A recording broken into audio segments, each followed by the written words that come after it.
Okay, well, we'll go on to the city attorney, clerk, and elections. Did you want to start, Pam, or did Debbie want to? Go ahead.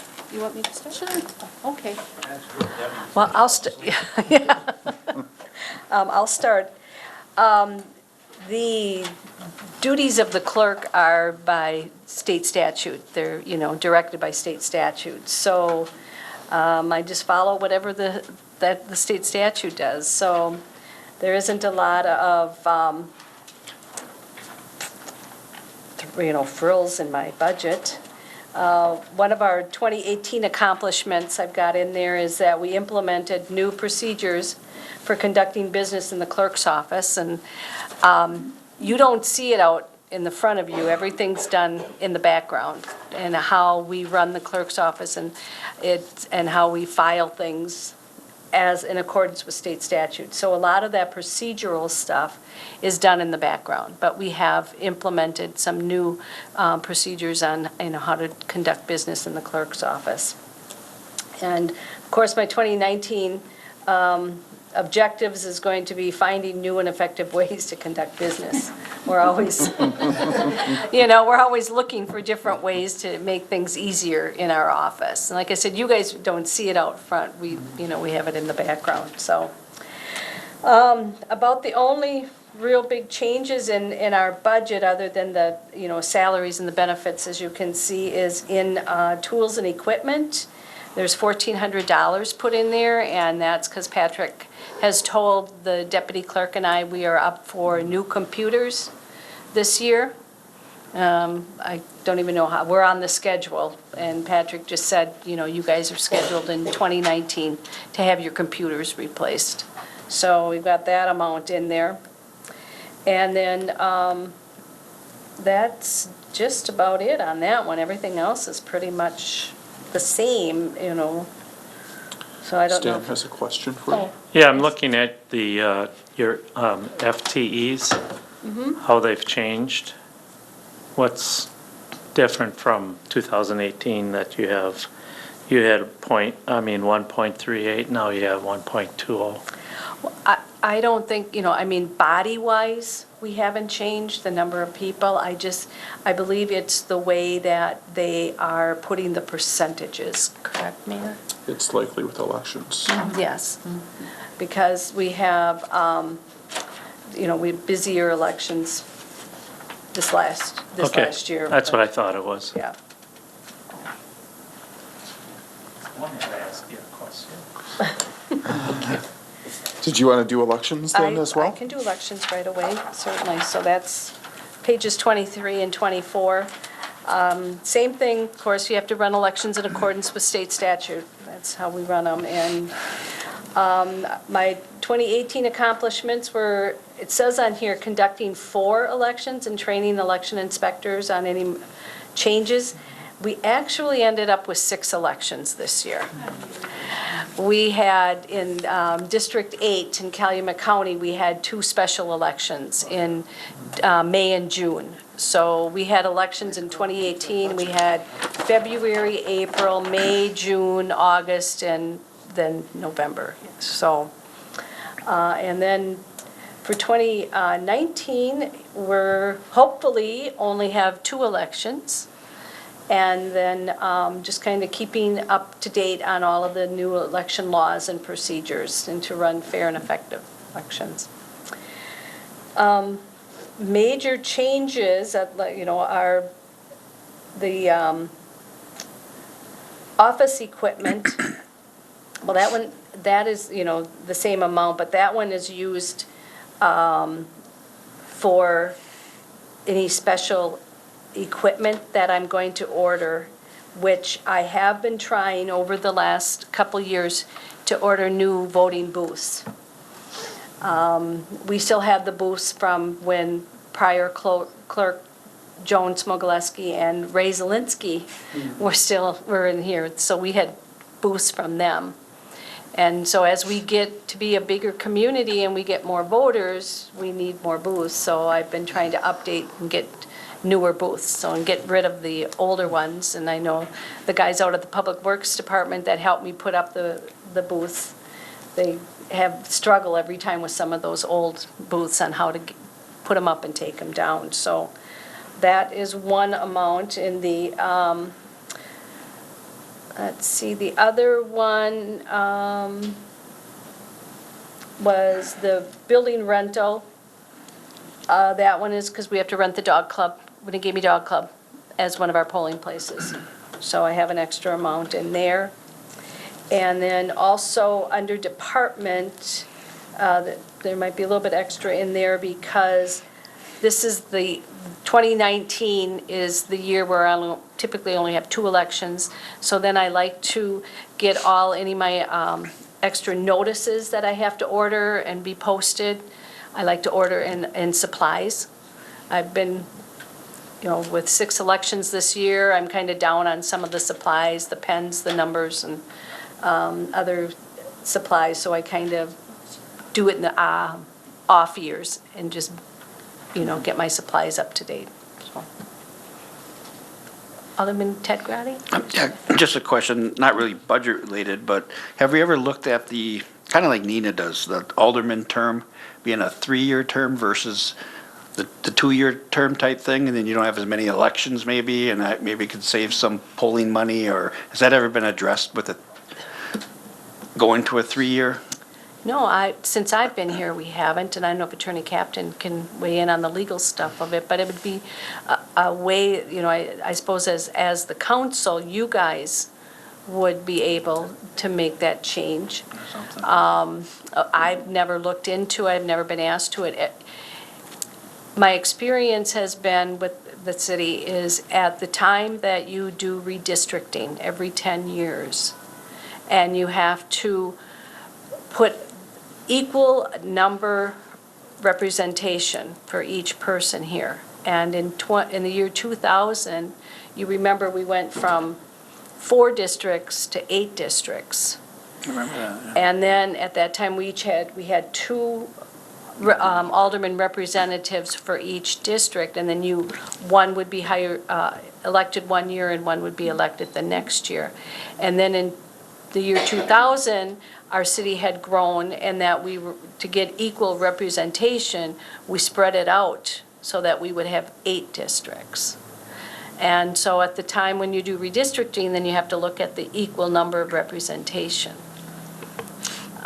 Nina has it, like they've got 9 alder people, and they Right. each represent, I believe, 3 districts. three wards Three, or districts, yeah. yeah. Okay, thanks. But we would likely still have a spring election on a yearly basis, so it wouldn't yeah. really change election costs, because we'd still have ballots to print, polling places to set up. Even if we didn't have an alderman up every spring, we would still have those costs. Yeah, like Nina, they have 3 of them up each year, But even if we had no aldermen, you'd still have Supreme Court. Right, yes. And the other nonpartisan races in Yes. April, so. And then you do have a CIP I item? do, yes, thank you, on Mayor. Page, what'd you say, 207? 267, on page 267, I do have in there is a spare machine. My machines that I have, we purchased in the year 2016, at the end of 15, to be used in 2016. And at the time, I had saved up, we had funded up to use for 5 machines. And even at that time, it was recommended to have an extra, but I figured, well, it's a new one, nothing should go wrong, right? And it's been very good. I'm not complaining. Those machines have been very good to us. But the county has 2 spare machines that they will lend out to municipalities. And I just don't want to take a chance that if one of my machines don't work and I don't have the county to rely on. And so I asked the mayor to put an additional $10,000 into the CIP for a spare machine.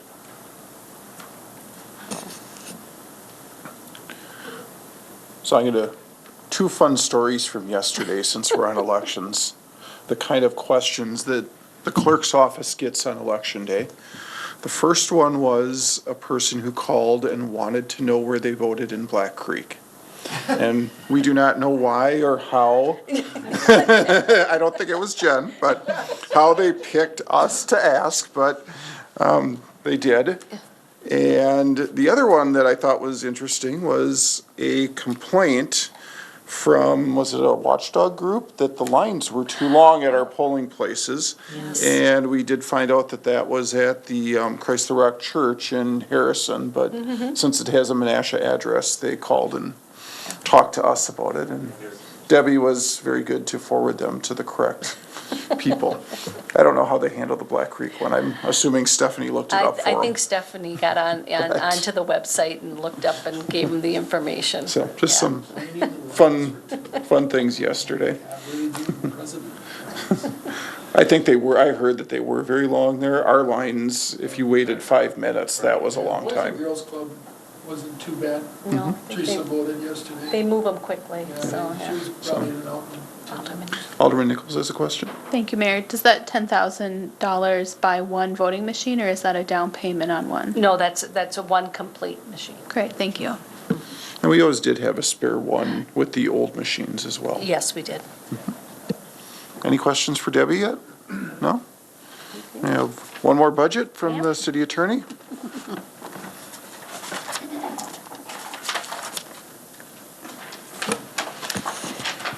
And the city attorney budget is on page 19.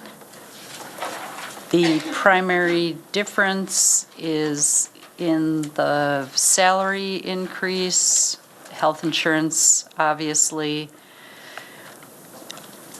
There additionally is that new line item for the banked sick leave. And there is in the outside counsel legal line item, 15,000. That is the number I generally put into the line item. And if it's, obviously it's just sort of a placeholder. And some years it gets decreased by the time the final budget is approved.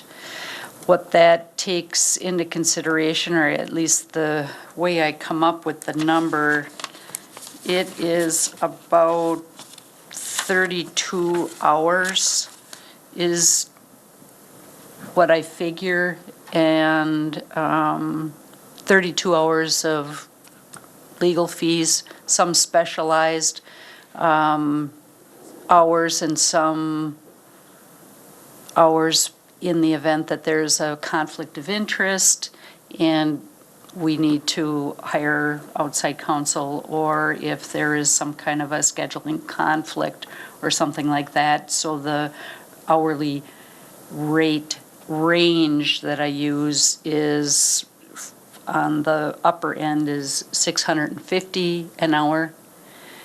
And that is a charge, as an example, for highly specialized legal services, general legal services. If someone is filling in for me at, whatever it is, municipal court or something, would be about $150 an hour.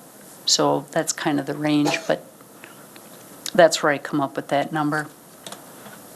And otherwise, I kept the numbers the same, or was estimating the numbers the same on the other stuff. The telephone was 438 in 2017, and now 800 projected. Your light's not on. No. What change?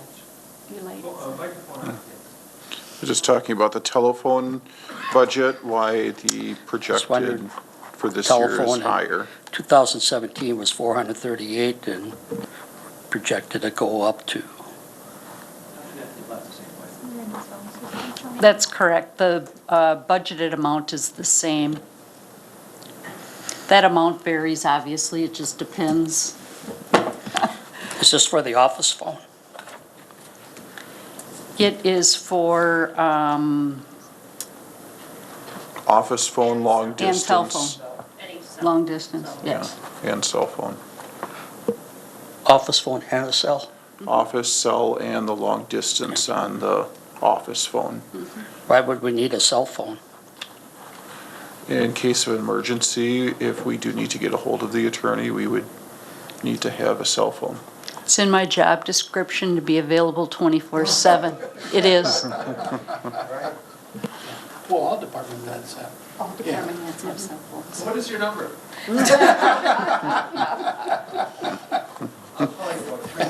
Yeah. And then on Oh, office, you're entitled to that. You're entitled to that cell phone number. office, $300. Office expenses. That again is the same amount that is put in, what, I'm trying to think, what are we at? In 2017 was just 176. Looks like year-to-date is 41.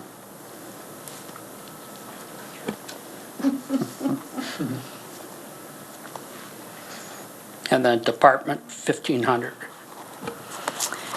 Yes, department is for filing fees, is one of the major amounts, and so it just depends in the event that there are small claims, large claims, where we would need to pay filing fees. In the event of municipal court appeals, there are filing fees associated with that. It's really not really able to predict exactly, what lawsuits would be filed or not. And then lodging and meals, 900.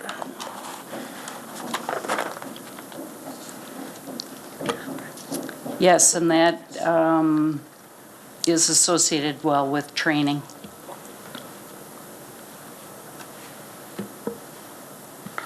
Training. Correct. For the multiple roles as the risk manager, the prosecutor. So there are trainings such as the Department of Justice has a training for, specifically for OWI prosecutors. All those are in the state. Pardon me? All those are in the state of Wisconsin. Yes. All right, thank you. Stan? Yeah, thanks, Mayor. I just wanted to go back to the legal part. You said that's based on 36 hours? That's the $15,000 amount? Whoops. It's 15,000. It's 15,000, yeah. Correct. And you said it comes to 200 something, but when I calculated, it's $416. You said it ranges from It ranges. 150 to 6. There you go. Okay, I then was I gonna say- apologize. I heard wrong. I thought she said it's 200 something based on that. I'm sorry. Okay, never mind. She has a little formula right here, so. Yeah. That's just- fine. We okay. don't have to go through it. I Okay. just heard you wrong. I just thought you said it was based on 200 something. Okay. So, okay. Any other questions for the attorney? Did you have any more that you wanted to go through? There's some other departments or, No. oh, okay. Oh, well, there is the insurance, Okay. insurances. Okay. Alderman Taylor? Aaron, does this include the court in this Municipal budget? court? Yeah. There is, 350, not 300, 3,500 or something to that effect in municipal court? Yeah, page 25. And John, your predecessor, Peggy, gave us a warning on something on this, and I don't think we've ever looked at it, but it wasn't good news. And I don't exactly know what it was with something maybe coming due at some point, or we're not keeping up with something. This is different, though. This is the city attorney's budget. I We'll understand. get to that when we get to that. Oh, I thought it was included with This- this court. Typically, we would probably talk about this with the city attorney's budget. Yeah. All right. That's where I thought it was under, that's why I That's asked. not all we pay James. That's just from her budget. Do you want to talk a little bit about how this municipal court works, I guess, funding-wise? Sure, the And city. you're right, it is running a deficit. Yes, the city of Neenah keeps track of it in its own separate fund. What they do is they budget for a gross amount of expenditures there for the judge and for the court clerk and any other work that's necessary and supplies and things. Then there's also the revenues that offset against that are placed in that fund for fines, forfeitures and things, and copies and things. And then there's a net amount. So, and then it's distributed between what Neenah's share is of that and Menasha's share. And it has been running in the red. Now, albeit Director Easker from Neenah told me it might be very, very close at the end of 2018 to almost break even. That the two communities would not have to contribute anything, that the amount of revenue collected and generated there might be able to very closely offset the costs that the court has. However, there have been multiple years where there have been deficits that have been over 5,000, 10,000 in 1 year that have accumulated over time. And there is a note, and right off the top of my head, I cannot remember what the dollar amount is, if it's $100,000 deficit roughly, ballpark. However, they did discover, and they did bring to my attention sometime late this summer, that they found in their audit that they've got an amount of money sitting in kind of in a, not in an escrow account, but it's kind of like that, sitting out there that's, Neenah went ahead and applied this extra money left over against their negative balance. And they had asked me, and I thought at some point during the budget process or shortly after, by year end 2018, I would bring to you saying, what do you want us to do with our balance that they got left over? And I think it's like $10,000 or $15,000 left. That would help offset. I didn't want to apply it against our budget because we've got this $100,000 rough estimate out there. It would reduce our share of it. Neenah already netted their share a couple of years ago, and they forgot to let us know about it. So I didn't want to offset it. I thought, leave the $3,500 out here. Mike believes that it's almost close to breaking even. So I thought, no, we'll just keep putting the $3,500 in there until we know it does break even. But then we'd still have to figure out at some point, and I thought 2019 budget was not the year to do that. We need to look at paying off that deficit over a period of time. But I thought, wait until we have a TIF district closed in 2020 and then present that to you. I thought 19's budget was not the year to do it. They're not charging us interest or anything on it. It's just a deficit sitting out there that's still there. And it does show up in their audit report every year how much is Menasha's share. Plus, Neenah still owes a share on it also, and their share is bigger because their percentage of the budget's bigger than ours. So that's kind of in a nutshell. Okay. Is that court system shared 50/50? No, I think it's 60/40. It's Is it? closer, I think, to the distribution of the police department budget, Okay. I believe. Jen, maybe, It's not 50/50. no, but isn't it like 60, like our share be about 40? It was based upon the tickets that came in, the number of citations that came into the court or something like that. There's a formula that, there's a basis for it. So we could pay this off just write more tickets in this next year, right? Well, You would have to talk to the police chiefs And on the that attorney one. will That's, prosecute more. The judge could not necessarily, because if we write more tickets, then our share of the court cost goes up as well. Yeah. So, if both of us write more tickets, then yes. That's true. So we probably got to just prosecute more then, okay.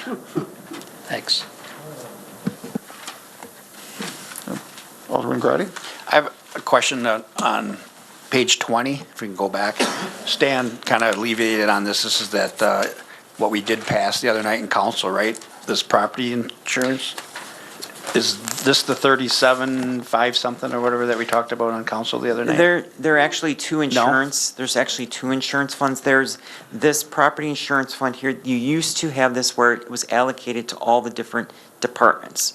And I said that there was no easy methodology of how they came up with that system years ago. And I said, let's put that, Attorney Captain can explain this better than I can, but we moved, so you see nothing in 17 here. It used to all Right. be in the departments.